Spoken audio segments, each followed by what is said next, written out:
Ya, sejauh ini pihak istana sendiri mengaku tidak ada alasan khusus melakukan pergantian kepala BIN dari Sutioso yang akan rencananya diganti oleh Jenderal Budi Gunawan, Komisaris Jenderal Budi Gunawan. Kita akan bahasnya malam hari ini. Lalu ada apa alasan sebenarnya? Sudah hadir di studio Mas Hinton Pasaribu, anggota DPR dari fraksi PDI Perjuangan. Selamat malam, Ya, Bung Mas Hinton. Kemudian ada Al Araf dari Imparsial.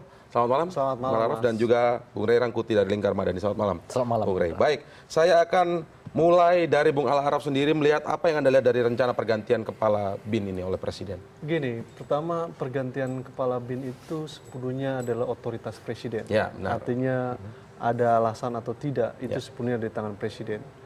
Perlu diingat bahwa Badan Intelijen Negara adalah mata dan telinga Presiden Ya. untuk menjalankan tugas menjaga kepentingan negara.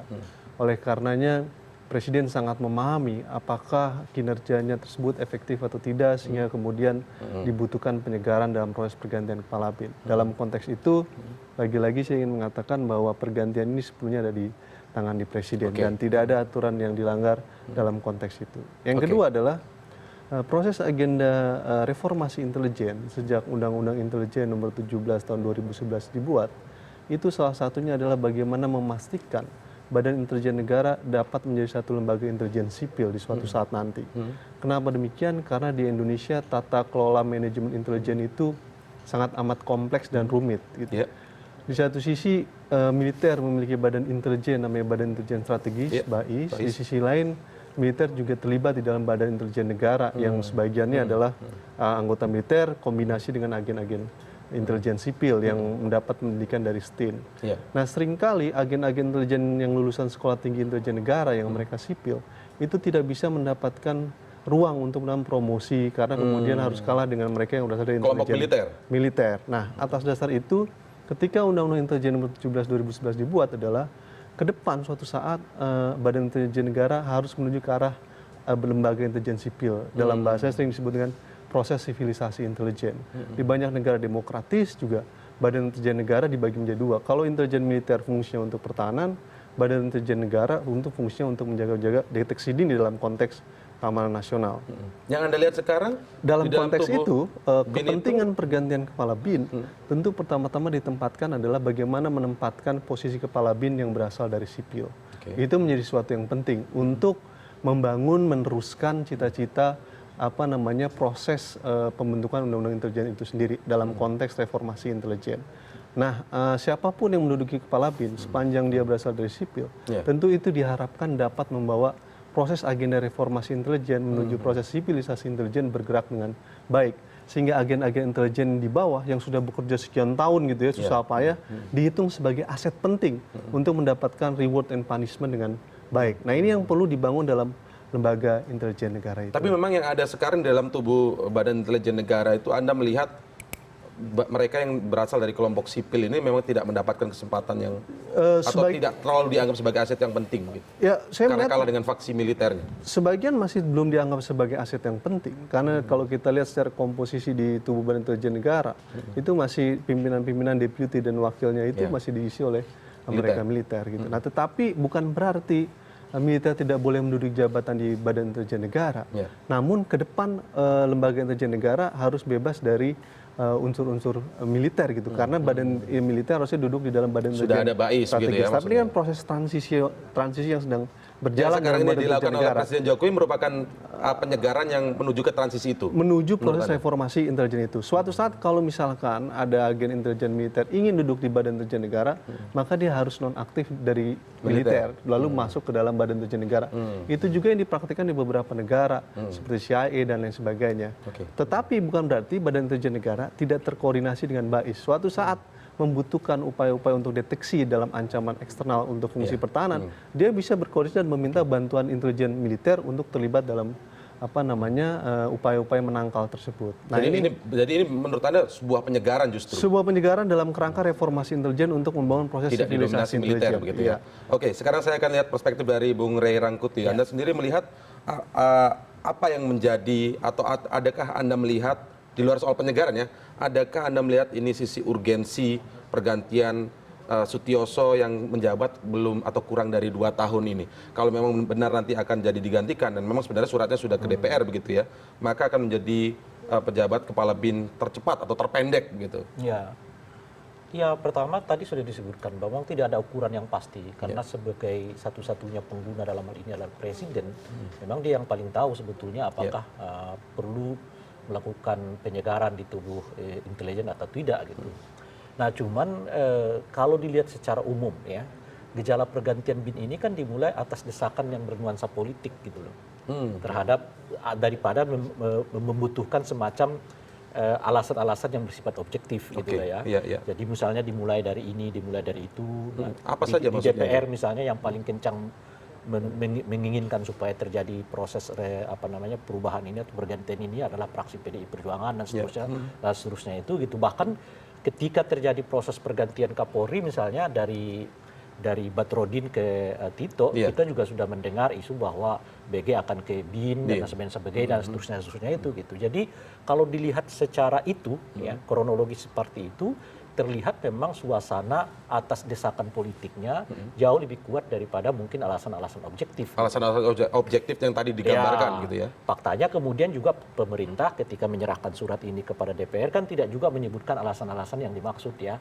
Apa kira-kira yang membuat tidak ada alasan mendesak kalau disebutkan apalagi bahkan tidak disebut alasan yang mendesak, tidak ada alasan khusus misalnya penjelasan dari Pak JK ya dan sebagainya itu gitu. Artinya kan kalau dilihat dari kondisi objektifnya nggak tercapai nih, nggak kelihatan nih gitu. Yang ada adalah sebetulnya lebih karena ada suasana politik, ada dorongan politik, ada pembicaraan yang begitu luas ya di lingkungan partai politik khususnya dalam hal ini fraksi PDI Perjuangan ya agar terjadi proses penyegaran dengan memasukkan salah satunya adalah saudara Budi Gunawan gitu. Nah pertanyaannya memang kenapa harus Budi Gunawan kan? Kalaupun harus dilakukan proses penyegaran kan? Itu pertanyaannya kan sebetulnya. Apakah tidak dimungkinkan seperti yang disebutkan tadi oleh Al-Arab itu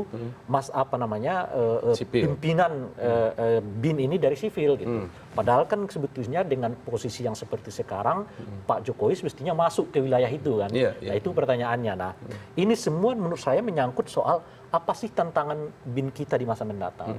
Apa tantangan yang mengakibatkan misalnya figur BG ini dianggap lebih tepat untuk menjawab semua tantangan-tantangan yang berkaitan dengan kerja-kerja BIN. Sehingga seolah-olah nggak ada lagi calon yang lain yang lebih kompeten ya. Bahkan menggusur Sutioso ya sebagai kepala BIN dan seterusnya itu dan sebagainya. Itu sebetulnya gitu. Nah, maksud saya mestinya penjelasan ini dimasukkan oleh oleh presiden sehingga asumsi seperti yang kita bangun tadi bahwa sebetulnya ini lebih besar karena desakan politiknya gitu ketimbang alasan objektifnya bisa diminimalisasi karena kita melihat dengan sendirinya memang dibutuhkan satu penyegaran itu kira-kira begitu ya, dan penyegaran itu memang dalam kerangka menjawab tantangan intelijen kita di masa mendatang itu, dan figur yang kita harapkan untuk bisa mendorong atau mengubah melakukan perubahan itu adalah saudara BG misalnya. Ini yang kosong. Baru ini kosong sehingga asumsi sehingga itu dengan begitu tadi juga kita bisa objektif mengatakan Sutioso memang objektif itu harus dikesampingkan gitu ya. Kemudian memang BG juga objektif harus masuk ke wilayah itu. Sementara itu kosong tidak ada ya. Nah, ini yang atau memang karena memang benar-benar alasan politik yang lebih kuat daripada alasan objektif, Bung Masinton. Sebelum jawab kita tahan dulu. Kita akan segera kembali mendengar jawaban Bung Masinton setelah jeda berikut.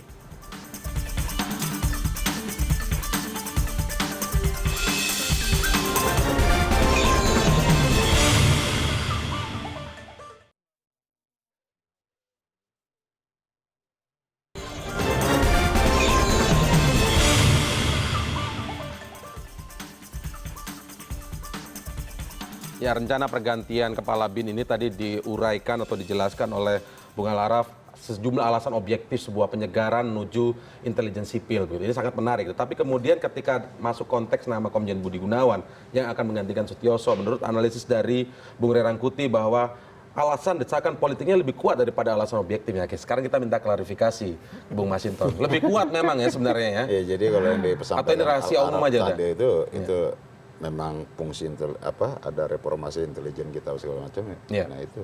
Nah kalau yang disampaikan Ray ini ada motif politik atau apa desakan politik. Nah itu juga nggak pas. Nggak pas ya. Tidak pas. Kenapa? Presiden nggak pernah mau didesak-desak dan nggak akan pernah bisa didesak. Gitu. Oke. Nah ini murni atas pertimbangan presiden sebagai penggunanya. Nah presiden tentu punya pertimbangan sendiri, walaupun dalam surat itu tidak dijelaskan, gitu ya. Nah tentu kalau kita lihat umpama dari menurut Anda perlu nggak dijelaskan itu agar tidak terbangun asumsi seperti yang ya nanti pasti presiden akan menjelaskan ketika selesai fit and proper test, ketika akan melantik pasti diberikan penjelasannya. Nggak mungkin pemerintah nggak memberikan penjelasan kan gitu. Nah tapi ini biar clear dulu, gitu ya, biar nggak ada polemik di masyarakat. Apa pemerintah pasti menjelaskan itu. Nah tentu kalau kita lihat umpama pengalaman beliau Pak Budi Gunawan selama 33 tahun mengabdi di kepolisian itu kan sebuah perjalanan waktu yang penuh dengan pengalaman yang bagus gitu. Sudah cukup jadi background. Iya, nah memimpin organisasi kepolisian, terus kemudian pengalaman beliau juga dalam melaksanakan tugas-tugas fungsi-fungsi kepolisian dan juga jaringan yang dimiliki oleh Pak Budi Gunawan itu. Nah kemudian jaringan ya maksudnya. Iya tentu karena ini adalah intelijen, nah maka intelijen negara.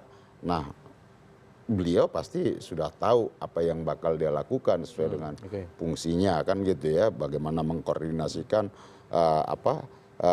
intelijen-intelijen di masing-masing institusi yang ada gitu ya, sesuai undang-undang intelijen itu baik kepolisian, kejaksaan maupun di militer. Nah, tentu juga dalam menghadapi tantangan intelijen kita ke depan. Nah, maka butuh orang yang relatif masih muda, lebih energik gitu ya. Nah, jadi Anda melihat memang ada sisi urgensi mengganti Pak Sutioso ini dengan Komjen Budi Gunawan. Oh iya, pasti pertimbangan presiden punya pertimbangan dan punya urgensinya. Kalau Anda sendiri melihat ada urgensinya tidak? Ya tentu ada. Kalau kita lihat umpama dalam beberapa peristiwa dari sejak awal Tolikara terus sampai kemudian ada peristiwa-peristiwa yang itu tidak terdeteksi gitu ya, sampai kemarin peristiwa di Medan gitu. Nah bahkan yang lebih ini lagi ada masalah warga negara ganda gitu ya, Archandra. Nah yang gitu-gitu kan ini kan ada itu menjadi catatan khusus itu. Tentu presiden pasti membuat catatan-catatan khusus ya, bagaimana melakukan pembenahan dalam sistem intelijen kita, bagaimana mengoptimalkan peran-peran intelijen seperti yang disampaikan Bung Al Arab tadi. Nah tentu ini yang menjadi pertimbangan presiden tentunya untuk mengganti Pak Sutioso. Saya ingin klarifikasi aja nih Bung Masinton, karena banyak beredar di luar akhirnya, karena memang seperti tadi sudah terdengar cukup lama ketika pergantian Kapolri dari Jenderal Badrodin kepada Jenderal Tito Karnavian. Di situ sudah ada Budi Gunawan akan menduduki kepala BIN, begitu ya. Sudah disebut-sebut seperti itu, jadi menjadi rahasia publik. Lalu kemudian makin berkembang asumsi-asumsi itu. Makanya saya ingin klarifikasi ke Anda. Muncul dugaan ada unsur politis, ada barter politik di situ terkait dengan Pilkada DKI Jakarta. Begitu. Jadi PDIP akan mau jadinya mengusung nanti Ahok yang memang juga disebut-sebut didukung oleh presiden begitu.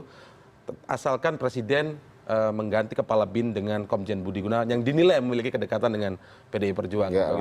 Klarifikasi. Nggak ada barter itu. Kalau dikaitkan spekulasi ya macam-macam aja. Tapi nggak ada. Orang ini pilkada dia ranah yang sendiri.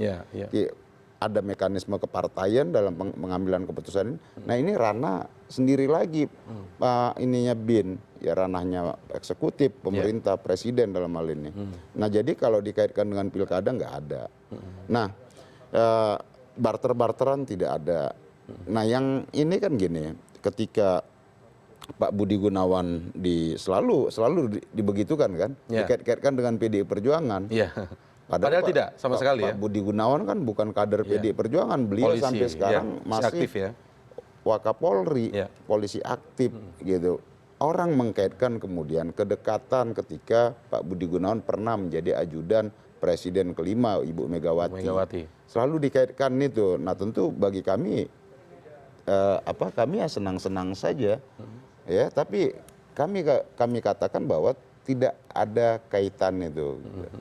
Kalau umpama jadi ini bukan sebuah kesuksesan dari PDI Perjuangan akhirnya mampu memberikan tempat bagi Pak Budi Gunawan ketika pertama ingin dijadikan Kapolri bahkan saat itu DPR sudah setuju, akhirnya gagal juga karena ada kasus dengan KPK, walaupun selesai di sidang pra-peradilan, lalu kemudian Kapolri selanjutnya diharapkan akan diganti oleh Pak Budi Gunawan, tetapi kemudian mungkin Presiden Jokowi lebih memilih Tito Karnavian. Ini akhirnya mampu memberikan tempat, bukan merasa keberhasilan PDI Perjuangan akhirnya mampu menempatkan Pak Budi Gunawan ya? Oh tidak, masa jadi terbalik, umpama ketua umum kami kan bukan Pak Budi Gunawan, gitulah. Pak Budi Gunawan juga bukan kader kami, beliau masih polisi gitu, ya kan nggak bisa rangkap. Nah, apa yang dilakukan oleh, yang diberikan kepercayaan oleh Presiden kepada Pak Budi Gunawan, yaitu ya kepercayaan Presiden menempatkan Pak Budi Gunawan pada memang yang dibutuhkan adalah sosok Budi Gunawan ini ya? Tertentu yang dibutuhkan oleh Presiden gitu. Jadi ini harus bisa dilepaskan dalam aspek itu. Gitu. Nah kalau umpama dikait-kaitkan dengan PDI Perjuangan, kami sih nggak berkeberatan. Dikait-kaitkan, ya alhamdulillah. Tetapi kenapa nggak berkeberatan? Apa? Kenapa tidak berkeberatan? Ya orang mengkaitkan ke PDI Perjuangan gitu ya. Ya kan bagus, partai kami disebut-sebut gitu ya. Berarti partai kami bagus gitu. Nah, tapi kalau saya melihat ya tidak ada kaitan itu. Kalau umpama dari aspek pencalonan Kapolri kemarin, umpama PDI Perjuangan mendukung Pak Budi Gunawan ya, karena memang kami melihat visi beliau ketika menjabat di kepolisian gitu ya. Ada visi yang sama, ya kenapa enggak didukung? Kan gitu aja. Nah, jadi tidak ada faktor-faktor lain, apalagi ini sampai kepala BIN mendesak barter politik, tidak ada sama sekali. Presiden itu tidak dalam posisi itu, dan Presiden didesak, tidak akan pernah mau untuk didesak-desak. Jadi desakan politis yang seperti apa tadi diasumsikan tadi? Sebetulnya kan untuk mengujinya sederhana. Apakah PDI nggak punya calon lain selain Budi Gunawan? Kalaupun sudah sampai pada kesimpulan bahwa Pak Sutioso ini secara objektif harus diganti, kira-kira gitu. Itu makanya harus dirumuskan dulu tantangan kita apa. Dengan segala tantangan ini yang berkaitan dengan dunia intelijen, yang dibutuhkan adalah figur yang begini-begini. Gitu. Nah mungkin salah satunya adalah Pak Budi Gunawan. Yang menarik Tapi itu sebentar, kan, Ray. Apakah tidak ada figur lain yang diajukan oleh PD Perjuangan? PD Perjuangan nggak pernah mengajukan Pak Budi Gunawan. Iya. Dan pengajuannya yang saya mau katakan itu pilihan Presiden langsung. Presiden. Yang saya mau katakan itu adalah nanti akan kita lihat reaksi dari PDI Perjuangan. Apakah PDI Perjuangan misalnya mengatakan menerima atau menolak, kan kira-kira gitu, dan menyebut sebetulnya juga kalau mau ya kita berharap Presiden mengajukan nama lain. Nah, yang menarik itu kan bukan itu yang saya sebut, kalau kita lihat rentetannya, PDI sendiri sudah sampai pada keinginan untuk menggantikan Pak Sutioso, dan kadang-kadang juga menyebut Budi Gunawan sebagai figur. Itu persoalannya, itu maksud saya. Mungkin dari rentetan berita yang sudah ada begitu ya. Itu yang kita sebut gitu. Nah, cara mengujinya begitu kok gitu ya, untuk mengatakan, nah mengapa figur Budi Gunawan ini terlihat istimewa di PDI Perjuangan? Kan itu juga menarik. Waktu jadi polisi, mereka ngotot supaya Budi Gunawan tetap dilantik oleh Presiden karena sudah dipilih, kan alasannya kan begitu ya. Nah, sekarang juga begitu. Akan kita lihat reaksinya. Apakah PDI yang paling maju ke depan untuk melakukan konsolidasi politik di DPR untuk memastikan bahwa saudara Budi Gunawan yang harus dipilih gitu? Atau jangan-jangan PDI kan melakukan misalnya kontrapolitik dengan mengatakan ya nggak bisa kami tindak lanjuti misalnya fit and proper testnya cuma satu nama calon ya, kita butuh nama calon yang lain, kita identifikasi dulu persoalan-persoalan intelijen kita di masa mendatang gitu. Bahkan kalau mau yang lebih revolusioner, kita menginginkan Presiden mengajukan calon kepala BIN dari sipil, kan kira-kira gitu, yang apa namanya, yang orangnya banyak di lingkungan polisi kan institusi sipil. Yang dimaksud sipil itu bukan hanya agen sipil. Dari kepolisian, polisi itu juga institusi sipil. Jadi mereka dihitung sebagai kapasitas sipil. Polisi bukan militer, sehingga bisa juga masuk dari polisi atau dari agen intelijen BIN sendiri. Gitu. Yang kedua adalah saya setuju bahwa dalam proses pergantian kepala BIN ataupun kementerian dalam konteks politik Indonesia memang pasti ada pertimbangan-pertimbangan politik di balik itu semua. Tidak terkecuali dalam konteks pergantian kepala BIN. Misalkan dalam pergantian kepala BIN yang lalu, pengangkatan Pak Sutioso juga atas pertimbangan politik tentu ya, karena beliau ketua partai PKP, belum mendapatkan posisi jabatan di kementerian, lalu ditaruh di kepala BIN. Artinya itu nggak bisa dihindari gitu. Di banyak negara pun seperti itu. Biasanya mereka. Tapi itu baik-baik saja. Maksudnya tidak masalah. sesuatu yang memang akan menimbulkan problem jika nanti dalam tahapan kinerjanya dia tidak bisa melakukan kerja secara benar. Jadi menguji tentang pertimbangan politik itu baik atau benar, pasca dia memimpin seberapa jauh kinerjanya menjadi efektif atau tidak. Nah, kalau menjadi tidak efektif, sederhana saja. Presiden dalam waktu 6 bulan bisa mengganti kepala BIN yang baru. Itu otoritas sepenuhnya ada di tangan presiden. Akan kelihatan lebih objektif kalau kita berbicara apa yang mau dilakukan. Ya, gini, pertimbangan apa yang mau dilakukan tentu pertimbangannya ada di tangan presiden. Seberapa jauh presiden menilai dinamika yang ada, lalu seberapa jauh presiden membutuhkan mata dan telinga presiden. Yang pasti semua kepala intelijen di banyak negara adalah mereka yang dipercaya oleh presiden untuk bisa menjaga kepentingan negara itu sendiri. Nah, pilihan terhadap Sutioso ataupun Pak BG memang tidak bisa dilepaskan dalam pertimbangan politik, tetapi yang harus dipahami adalah presiden membutuhkan figur yang dianggap percaya untuk bisa menjadi mata dan telinga dia dalam menjaga kepentingan negara tersebut. Lalu kemudian bagaimana mengukur nanti apakah ini bisa bekerja dengan baik adalah kita akan melihat seberapa jauh kinerjanya pasca dia memimpin posisi menjadi kepala BIN itu. Gitu. Nah itu akan terukur sederhana itu. Jauh lebih tepat begitu maksudnya. Iya, akan jadi menjadi lebih dulu baru lihat nanti kerjanya. Akan lebih jauh sederhana karena pada akhirnya secara hukum ini otoritasnya di tangan presiden. Pertimbangan-pertimbangan apapun termasuk pertimbangan politik kata Bung Rey bisa dibenarkan. Tetapi pada sisi lain juga ada pertimbangan presiden dalam aspek lain yang dia harus percaya secara penuh bahwa kepala BIN yang dia pilih adalah benar-benar dia bisa percaya. Karena ini lembaga yang menjadi mata dan telinga presiden yang bekerja untuk melakukan fungsi deteksi dini dan pencegahan. Gitu. Jadi soal pertimbangan politik pasti akan selalu ada seperti itu. Tapi apakah memang benar kemudian pertimbangan benar-benar gini, yang dinamakan pertimbangan politik itu bukan atas dasar kehendak presiden. Itu yang kita maksud. Jadi misalnya begini, apakah misalnya pergantian BIN ini semata-mata karena memang kehendak presiden atau tidak. Nah kalau itu ke atas nama kehendak presiden, itu kita sebut mau dia pilih dari partai politik dan kita mengatakan dia mengambil keputusan secara independen. Tetapi apakah yang presiden terpaksa misalnya ya memberhentikan saudara Sutioso sebagai kepala BIN bukan karena kemauan dirinya, tapi karena itu tadi misalnya ada beberapa desakan dari luar dalam kerangka begini-begini. Itu yang kita maksud dengan desakan yang bersifat politik. Bukan berarti pertimbangan politik presiden dengan sendirinya. Tentu saja bahwa kemudian politik presiden mengambil ini karena juga ada unsur politiknya. Iya dong, dia kepala negara, kepala pemerintah. Semua hal harus dikaji oleh dia. Itu yang saya akan tanyakan, apakah seperti itu? Karena kalau kita agak runut sedikit ke belakang begitu ya, sebelumnya presiden juga sudah mengangkat mantan Kadensus 88 anti teror Goris Miris sebagai staf khusus presiden bidang intelijen dan keamanan. Padahal sudah ada kepala BIN. Lalu juga mengangkat mantan anggota Dewan Analis Strategis BIN Dias Hendro Priyono juga sebagai staf sus. Tidak ketinggalan juga mantan kepala BNPT Tito Karnavian sebagai Kapolri. Jadi sudah ada orang-orang yang berlatar belakang intelijen sebenarnya dipercaya oleh presiden sendiri untuk menjadi pelapis jika nanti memang kepala BIN-nya ini mau nggak mau hasil desakan politik tadi. Jangan-jangan sudah ada pelapisnya begitu. Ini jaga-jaganya presiden begitu. Apakah seperti itu? Nanti kita akan ulas lebih lanjut. Kita akan kembali saat lagi.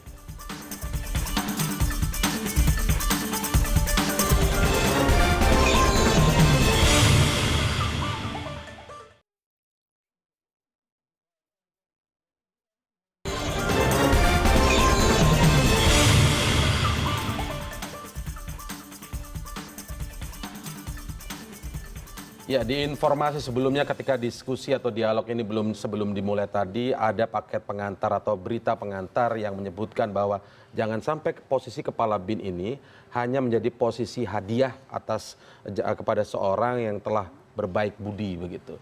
Hanya menjadi sebuah balas budi saja. Nah, asumsi-asumsi yang seperti ini ingin coba kita hilangkan dengan membangun argumen-argumen yang ingin saya tanyakan ini. Nah, misalnya begini. Kalau katakanlah asumsi tadi ada desakan politik begitu, Bung Masinton, bahwa akhirnya memang presiden tidak bisa lagi menghalangi keinginan dari sebuah partai politik misalnya, karena keinginan menempatkan seorang sebagai kepala BIN. Sebelum-sebelumnya kita lihat kemudian menemui benang merah bahwa sebelumnya presiden mengangkat juga mantan Kadensus 88 anti teror Goris Miris sebagai staf khusus presiden bidang intelijen dan keamanan. Padahal masih ada kepala BIN yang aktif saat itu. Lalu kemudian mengangkat mantan anggota Dewan Analis Strategis dari BIN Dias Hendro Priyono juga sebagai staf susnya. Jadi informasi-informasi tentang intelijen itu cukup banyak masuk. Lalu juga mantan kepala BNPT Tito Karnavian sebagai Kapolri. Ini kemudian seolah menjadi pelapis. Kalaupun misalnya menempatkan kepala BIN yang karena bukan pilihannya, tapi informasi intelijen dia sudah ada pelapisnya. Nah ini bagaimana ini Bung Mas Hinton, saya ingin minta klarifikasi ke Anda. Ada asumsi yang berkembang semacam ini. Goris Mere tadi atas desakan siapa tuh? Kalau desak-desakan, kan gitu. Iya. Iya kan? Bukan, cara menyebutkan begini. Kalaupun nanti Pak Sutioso ini diganti, masuk misalnya orang seperti Pak BG, Itu maksud saya. Dia sudah bikin lapisnya kan gitu. Presiden kan? sendiri sudah taruh orang lah kira-kira gitu. Tapi kan begini nih. Saya jamin 1001% itu presiden tidak ada desakan. Ya, presiden malah seperti yang kita sampaikan tadi, presiden kalau didesak malah nggak mau. Kan presiden juga harus kita hormatin. Ya, kalau kami menghormati sekali mana menjadi prerogatif presiden, kewenangan presiden. Nggak pernah PDI Perjuangan sebagai partai pengusung utamanya mendesak-desakkan itu, mencampuri kewenangan presiden. Nah, itu harus dihormatin. Dan kami menghormatin itu. Nah, tentu jika dikaitkan kedekatan, kita tidak bisa mengasumsikan kedekatan Al-Arab dengan temannya yang dulu waktu kuliah. Itu kan sejarah. Bung Rai sama temannya dulu, kan gitu, itu kan sejarah. Nah, jadi faktor kedekatan itu terus kemudian dikaitkan bahwa khawatir ada politisasi nanti, terus kemudian udah dibikin pelapisnya bakal ini bakal itu untuk mengganti Pak Sutioso gitu. Itu pun menurut saya asumsi itu juga tidak pas gitu. Nah, jadi sebenarnya kedekatan itu sudah tidak ada lagi ya. Nah, kalau orang punya kedekatan, semua kan orang punya relasi, punya teman gitu ya. Bung Indra juga punya teman. Kan kita nggak bisa salahkan dong Bung Indra kalau punya teman sebelumnya gitu ya. Kan itu kan bagian perjalanan gitu. Nah, jadi yang kita lihat ini adalah pertama, presiden tidak pernah didesak-desak dalam hal ini. Kedua, keputusan presiden adalah berdasarkan kebutuhan organisasi BIN ya, yang perlu akselerasi untuk menghadapi tantangan kerja-kerja intelijen dan itu mungkin yang belum terlihat ya. Nggak terlihat. Ya, apa yang kebutuhan seperti apa sehingga orangnya cocok adalah Komisi 2 itu yang dimaksud tadi. Itu bisa nanti diungkit oleh Komisi 2 ya, diperdalam oleh Komisi 2. Komisi 1. Tantangan kita sebetulnya apa dan sebagainya gitu. Menurut saya ini wilayah yang bisa diperbincang oleh publik gitu. Misalnya kenapa kita misalnya masih merasa berpikir bahwa sudah tidak zamannya lagi harus TNI selalu menjadi kepala BIN gitu. Karena kita menganggap tantangannya bukan lagi teori gitu loh, Bang. Tantangannya bukan lagi soal ancaman ada pasukan dari sana gitu loh. Dari tantangan di masa mendatang kita apa? Ini sudah ada perebutan ekonomi ya kan. Ada undang-undang baru soal teks amnesti yang nggak jalan-jalan itu. Di mana peran BIN di dalam teks amnesti? Itu tantangan kita. Sebab di dalam undang-undang BIN itu dinyatakan bahwa kepala BIN punya kewenangan untuk mendeteksi aliran dana. Nah, ini semua nih, aliran dana yang ke terorisme, aliran dana yang ke ke gembong narkoba kan kira-kira. Bahkan menurut saya kalau penting presiden bisa mengoptimalkan BIN untuk mencari aliran dana yang masuk ke partai politik, ke koruptor-koruptor dan seterusnya itu gitu. Itu pentingnya BIN itu. Nah, kan menurut saya jauh lebih kelihatan sebetulnya peran BIN ini di masa mendatang dengan kegunaannya gitu ya. Dibandingkan kita bisa berdiskusi soal tentara atau tidak. Makanya kita udah sampai pada kesimpulan tidak harus tentara kalau tantangan kita begini gitu loh kan. Setuju begitu ya. Kan? Tidak harus tentara. Tidak harus tentara kalau sampai di situ ya. Kan sipil. Iya makanya oleh karena itulah kita buat ini persoalan kita apa? Kan persoalan kita bukan lagi soal kebutuhan ancaman. Organisasi ini kenapa membutuhkan seorang Budi Gunawan itu? Iya, tantangan kita kan bukan lagi ada ancaman dari selatan, utara, bla bla gitu ya. Tetapi mungkin kelihatan yang di depan mata kita ini bisa nggak ini aset-aset negara kita yang banyak dibawa ke luar negeri oleh siapapun itu dilacak oleh BIN kembalikan lagi ke dalam negeri dan sebagainya dibantu oleh presiden gitu. Teks amnesti macam-macam dibantu oleh presiden gitu sehingga jangan presiden cuma ngomong kita punya data sekian tapi sampai sekarang kita nggak tahu datanya apa ya kan. Sebagainya. Kalau Anda sendiri melihat rekam jejak seorang Budi Gunawan ini kan bukan lagi soal tapi kenapa Budi Gunawan akhirnya menjadi pertanyaannya seperti itu. Dalam pergantian kepala BIN dan pergantian panglima ini ada perbedaan. Dalam artian kalau dalam pergantian panglima dia harus rasionalitas presiden untuk menunjuk panglima, salah satunya adalah pimpinan panglima harus dilakukan secara rotasi antar angkatan. Jadi kepala staf angkatan harus bergiliran. Dalam konteks pergantian kepala BIN menurut Undang-Undang Intelijen 17/2011, presiden tidak perlu memiliki rasionalitas itu. Presiden punya otoritas penuh hak prerogatif untuk menunjuk siapapun yang menjadi kepala BIN. Siapa yang dipercaya dia gitu dipercaya oleh dia. Itu satu. Jadi secara hukum memang tidak dibutuhkan rasionalitas buat presiden gitu. Meski memang yang akan jauh lebih baik, saya setuju, adalah bagaimana yang tadi disampaikan oleh Bung Rey, ancaman-ancaman dan dinamika itu akan bisa menjadi sesuatu yang harus dijawab oleh kepala BIN baru nanti. Tantangan terberat dalam penataan lembaga intelijen negara itu ada dua. Yang pertama adalah membangun sumber daya manusia intelijen yang profesional. Mengingat kapasitas intelijen Indonesia masih sangat terbatas dalam pembangunan kapasitas intelijen yang profesional. Mulai proses jumlah perekrutan yang masih sedikit, lalu jumlah pelatihan, pendidikan, dan lain sebagainya. Nah, penciptaan kapasitas sumber daya manusia yang profesional tentu membutuhkan seorang kepala BIN yang memiliki kapasitas manajemen di masa lalunya dalam konteks membangun sumber daya manusia. Manajemen ya? Ya, saya nggak tahu Pak Budi Gunawan apakah punya track record dalam pembangunan manajemen sumber daya manusia di institusi Polri. Nah, ini tentu akan menjadi tantangan terberat untuk membangun sumber daya manusia. Karena dua kunci pembangunan intelijen profesional, membangun human intelligence, sumber daya manusia intelijen yang profesional. Yang kedua adalah teknologi intelijen. Nah, teknologi intelijen ini tentu membutuhkan intelijen yang modern dan sangat modern. Kalau kita lihat dinamika perkembangan keamanan di banyak negara di kawasan Asia Tenggara, Australia dengan kapasitas teknologi intelijennya itu sudah memantau persoalan Indonesia dalam segala level apapun. Karena dia punya kapasitas teknologi intelijen yang cukup sangat luar biasa sebagai negara tetangga. Harus diakui, Indonesia masih terbatas kapasitas pembangunan teknologi intelijen.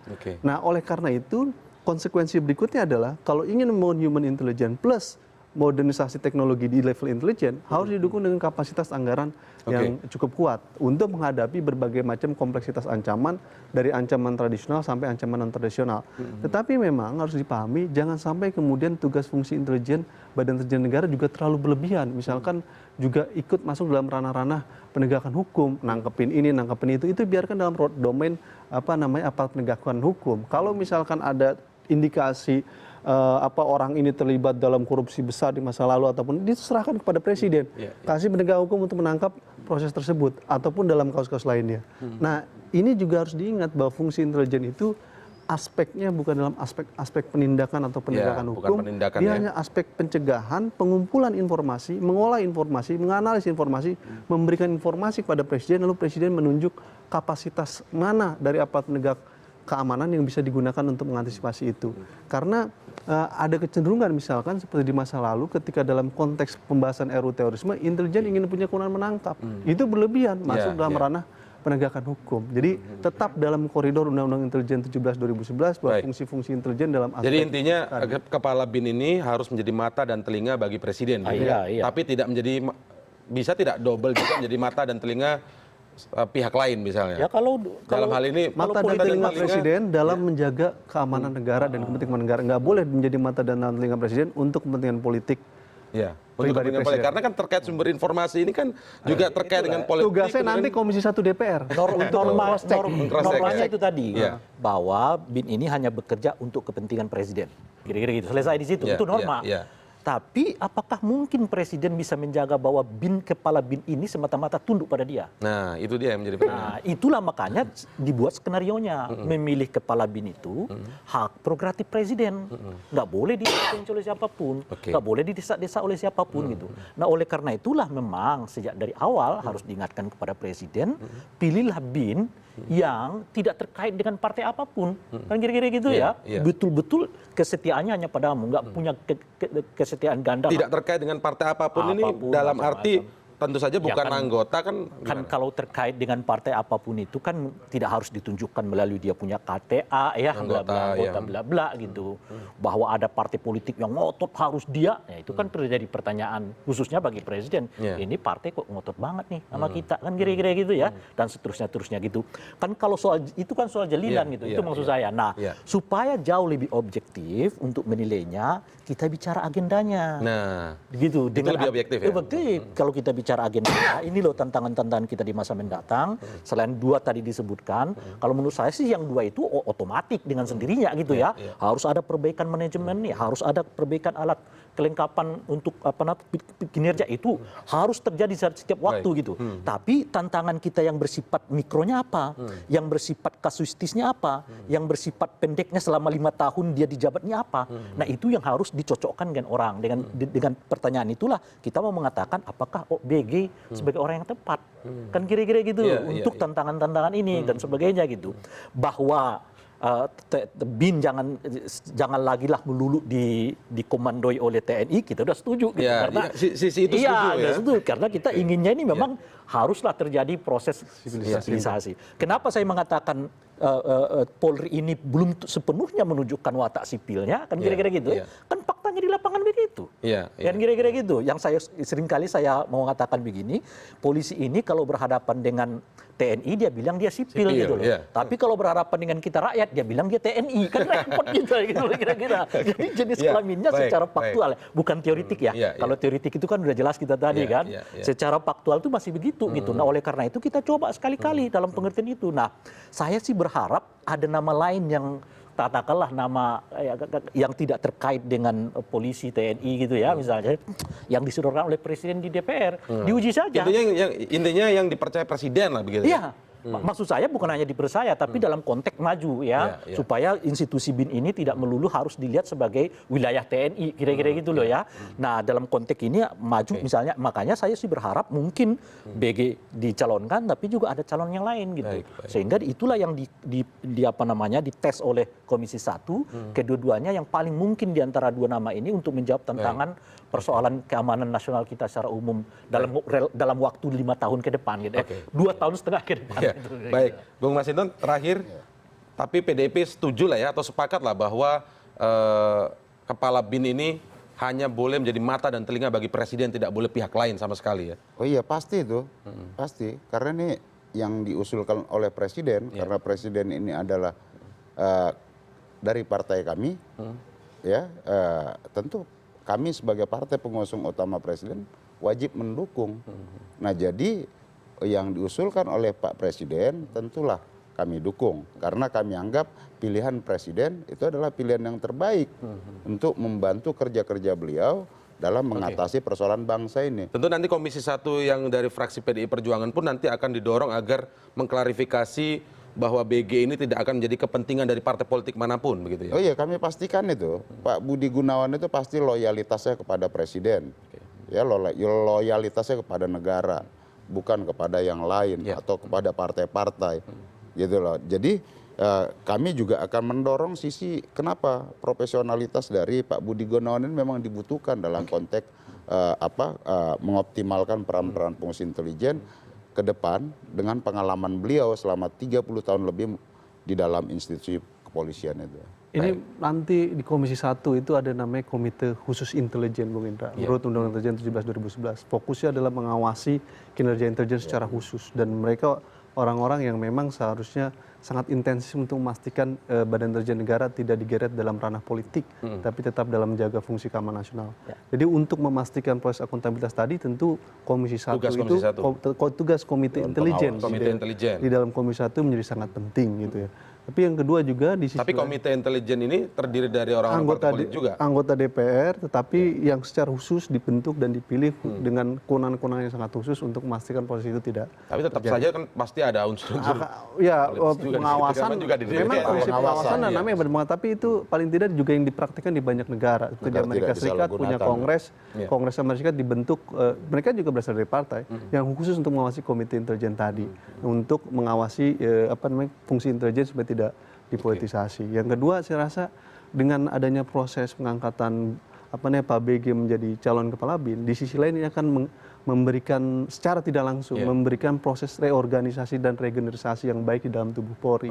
Mengingat Pak Tito angkatan 87, beliau angkatan 83, maka dibutuhkan posisi Wakapolri yang tentu tidak terlalu jauh lah angkatannya dengan posisi Kapolri, sehingga ada proses reorganisasi yang menjadi lebih baik di dalam tubuh Polri. Itu secara tidak langsung, ini kan sesuatu yang tidak disengaja akan memberikan efek ke sana. Kita lihat nanti akan apakah perjalanan dari diusulkannya nama Komjen BG ini menjadi kepala BIN akan semulus ketika diusulkan jadi Kapolri. Paling tidak di DPR ya. Mulus ya. Kita akan lihat nanti seperti apa dan semoga memang terjawab sudah, tidak ada desakan politik seperti yang asumsi sebelumnya tadi dibangun. Mudah-mudahan seperti itu ya Bung Rey ya. Oke. Terima kasih Bung Rey, Bung Masinton dan juga Bung Angga telah bergabung malam ini di CNN Indonesia Prime News.